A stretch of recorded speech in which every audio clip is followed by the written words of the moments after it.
महत्त्वाच्या बातम्या. प्रायोजक पीतांबरी देवभक्ती 7-in-1 अगरबत्ती.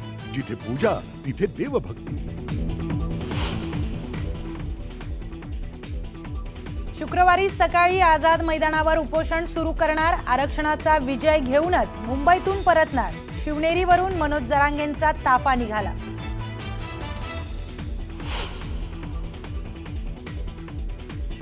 मुख्यमंत्री देवेंद्र फडणवीसांकडे अजूनही संधी. त्यांनी संधीचं सोनं करावं. जुन्नरमधून मनोज जरांगेंचं फडणवीसांना आवाहन.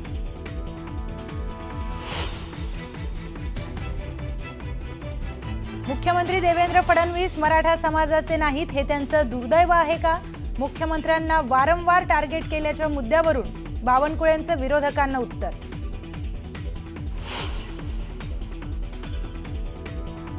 जरांगेंसोबत चर्चेला आम्ही तयार. त्यांचा काही गैरसमज झाला असेल तर तो दूर करू. राधाकृष्ण विखे पाटलांचं मोठं विधान.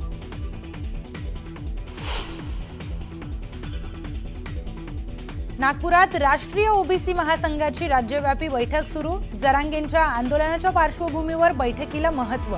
बबनराव तायवडेंच्या अध्यक्षतेखाली बैठक.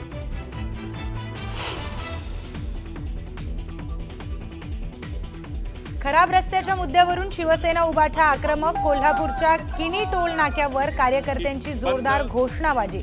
खराब रस्त्याचा मुद्दा पेटला.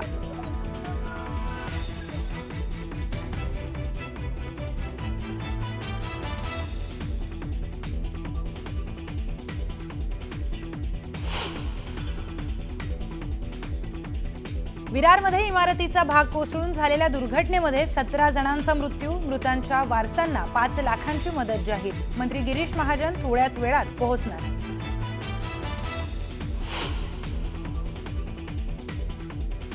नांदेडसह कंधारमध्ये सकाळपासून मुसळधार. कंधारमध्ये ढगफुटी सदृश्य पाऊस. नदी नाल्यांना पूर तर जनजीवन पूर्णपणे विस्कळीत.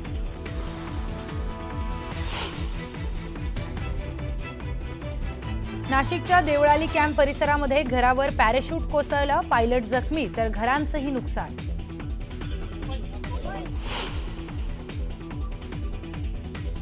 राज्यात आज 1.5 दिवसाच्या गणपतीचं विसर्जन. प्रशासनाकडून विसर्जनाची तयारी. मुंबईत नैसर्गिक विसर्जन स्थळांसोबतच 287 कृत्रिम तलावांचीही निर्मिती.